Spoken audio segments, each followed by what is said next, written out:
Good morning from Lincolnshire, it's Michelle here. I thought I'd show you today what I've been doing over the last week or so.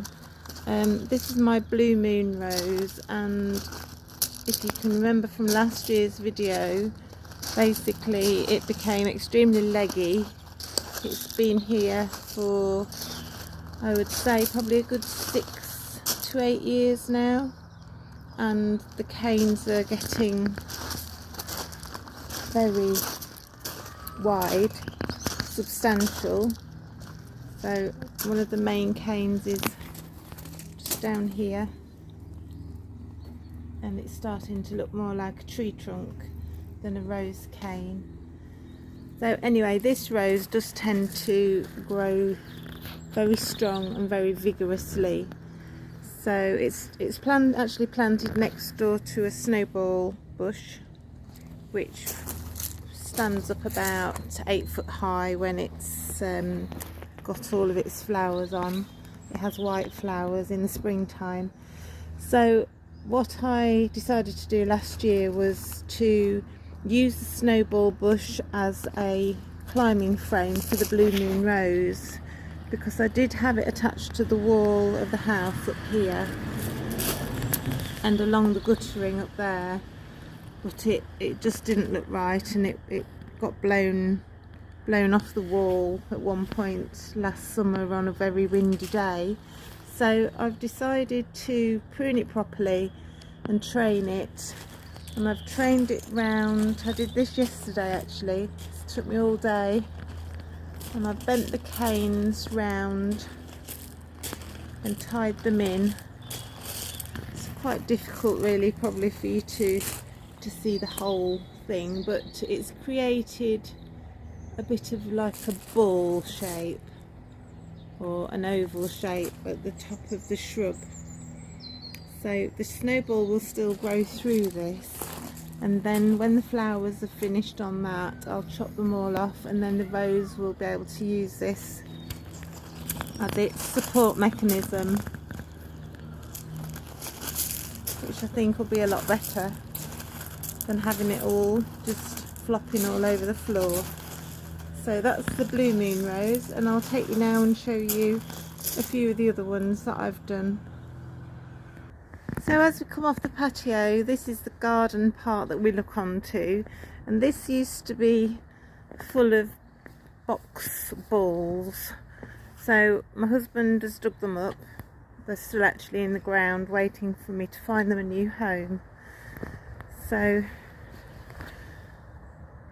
we're left with quite a substantial patch here, which is about, I would say, about 10 foot by about 14 or 16 foot wide, long. And what we're going to do here is we're going to build some sort of a water feature, because it's sort of the central part of the main part of the back garden, and we thought that would be better because the box balls, nice as they were all sort of the same colour green as the hedge, so it just mingled into a mound of dark green, which we were starting to think was a bit boring really. So we need some water in the garden for the wildlife, so we thought that was probably the best thing to do. So I'm left here really in this area with a few trees which will stay, and then I have a new rose here which I planted last year, and this is the, just to double check on the label, oh, this is blush noisette. So this is quite a small white, pinky white pom-pom rambling rose. So I'm going to leave it in just to see how it goes. If we find that we're getting a lot of petals falling into the water, then I'll probably move it. But the other side here I've got Queen of Denmark rose, which she's a once flowering old rose, and she will be absolutely covered in lovely pink flowers. I've taken out all of her old canes, and I'm just left now with these long canes here, which are fairly new canes, and some of these go right up and are about, well, I would say a good 10 foot tall. So my intention here is to wrap the canes round this tree here. This is a stagthorn tree, so it's got no lower branches. We've basically trimmed off all the low things, and then we've just got the top where the leaves will be. So this would make an ideal climbing frame or support structure for this rose. So we'll come back to this when I show you how I do that, but there is another rose I just want to show you that I've been training that also was getting a little bit straggly, and that's the Ispahan rose. So I've been dedicating a bit more time to these climbing roses. I think they will flower a lot better when they're properly supported. I've also got a little 1 in a million rose here at the side of this Ispahan rose, and she did suffer quite a bit last year because the climbing, the old climbing rose Ispahan, she basically just flopped all over the place and covered her up and stopped her getting enough light. So I've trained this into a fan shape, which I think is quite nice really, even without any leaves and things. It's quite a pretty sort of shape.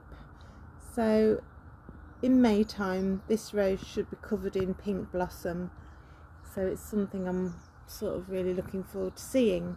So that's that one. And then over the other side, this is a rose that I bought last year, and it's called Lilac Bouquet, and it's a small rambling rose. And again, I've tied it all in. I've used, the ties that I've used are actually, I was going to use twine, but I decided that it wasn't giving enough cushioning to the stems, so I've actually used old socks that I cut into strips. You can sort of see there, and they give a lot more cushioning, and they're very strong. They last for ages. Just tie them up into a little sort of knot at the end. So yeah, they're fine. So coming back to Queen of Denmark, I'm going to start to tie her in around this existing tree. So what I'll do is I'll pop another short video on just to show you the process of this. So I'll see you in the next one. Please remember to subscribe. Bye for now.